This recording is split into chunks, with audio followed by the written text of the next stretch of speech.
Alright, ladies and gentlemen, welcome back to the channel. My boy Swaggy just dropped the Raptors video, and it just got me amped up for the Raptors season because earlier today I dropped on my NBA show, I dropped my first ever Jepper rankings, and I am still working on the name, but basically my initials are JE, and then you have PR for power rankings. So my first ever official power rankings coming ahead of the season, and I threw Toronto in as a solidified top 12 role. There is no way, shape, or form, to me, a 48-win team, Toronto Raptors, with the bench they had last season, will be anything worse than a solidified top 6 seed in the Eastern Conference. Now, I don't want to go as far to say as Toronto is, in my mind, it's a 50-50 shot that they make and win the NBA Finals.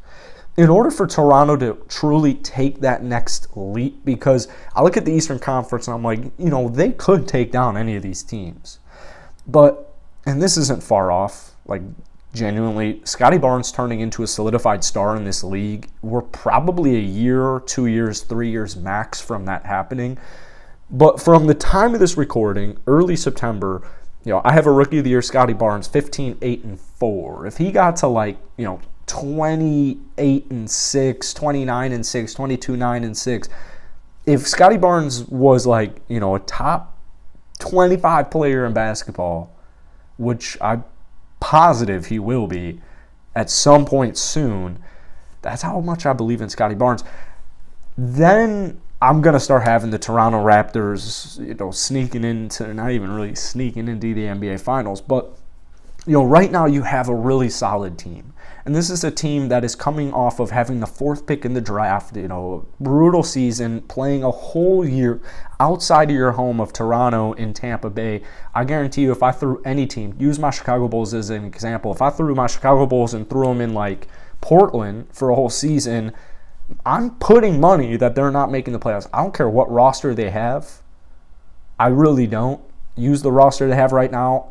It's just weird. It's basically 82 away games, regardless. So, Toronto got a franchise piece from that from the disastrous season, which was just so unfair, and I don't even want to get into the C word, but what they were able to do after that year, 48 wins, in my opinion, I stand by this, if they were fully healthy heading into the final playoff series against Philadelphia, I think they win it. If you have a fully healthy Freddie, Gary, Scottie, you just have a fully healthy squad, I really genuinely think they upset the Philadelphia 76ers, which at the time, before we got into the playoffs, it wasn't even that crazy of a take. That's how good Toronto was.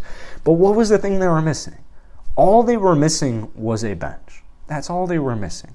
Because if I have a healthy Freddie, Gary Trent Jr., OG Anunoby, Scottie Barnes, and Pascal Siakam, even if it's not the biggest lineup in the world, that's a top 6 seed.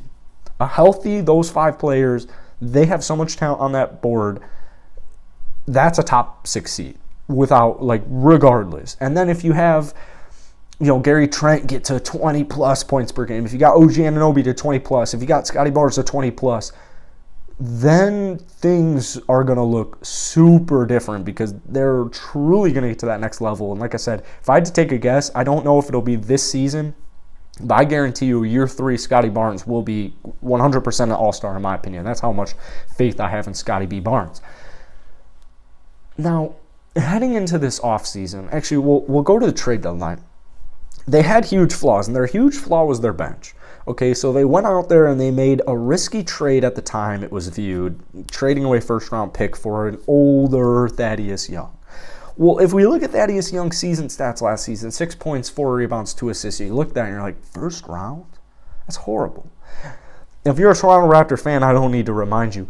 Thaddeus Young, what he provided for him in the second half of the season and in the playoffs was just monumental depth considering and compared to what they had in the first half of the season. Thaddeus Young was a huge midseason acquisition that provided and showed in a multitude of different ways the value he provided off of the bench. He can pass, he can rebound, he can score, he's solid on defense, he's a great veteran leader, he has a good mindset, he's coachable. That was a great move. And then what did they do to do that? Or what did they do to complement that? for the bench. They went out there and they got Otto Porter Jr.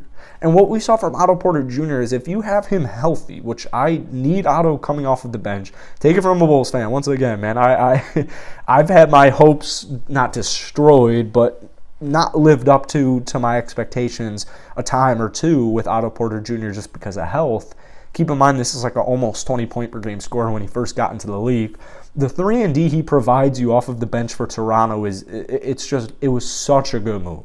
I would genuinely put the Otto Porter to Toronto as an A+ on both sides. It's just such a perfect match.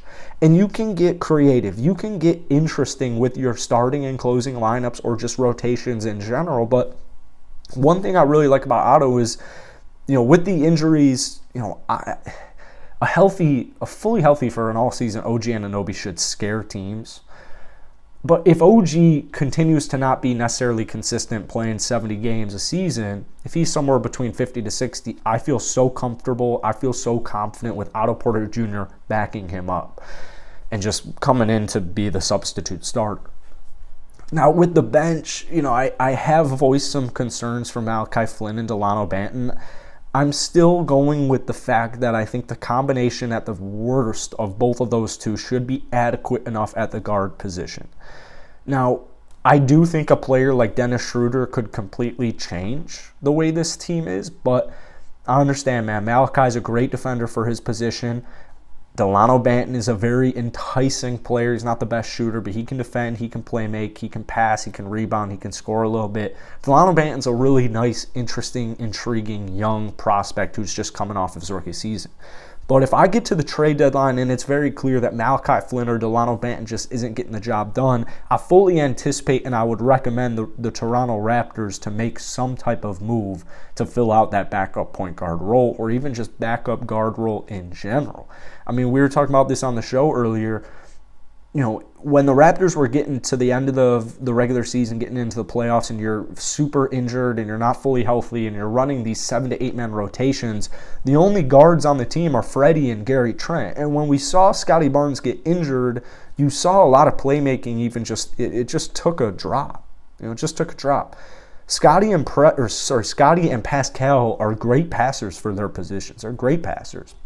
But I think truly Toronto is like a breakout season, an awaiting breakout season from Scotty Barnes, and a true backup point guard, and hopefully it's already on the roster for making a legitimate run at the finals. I like the moves of DJ Wilson, Juancho Hernan-Gomez, Josh Jackson. We'll see who ends up making, I guess, the full-on roster, but more so we'll see who ends up getting the valuable playing time. But DJ, Josh, and Juancho, they're all valuable rotational role players for squads. So those are guys that I do like. I'm very hopeful for the continual ascension of Precious Achiuwa. The fact that he shot plus 40% from downtown in the second half of the season, I would honestly imagine that he might be starting by the time the playoffs come around. I mean, he is so athletic. He's just a freak of nature as far as athleticism for his size goes. And I am just so hopeful for the outlook of his career. I mean, Nick Nurse, Masai, Bobby, they know exactly what they're doing. They know exactly who they want and who they should bring onto the squad. They know who they need to develop.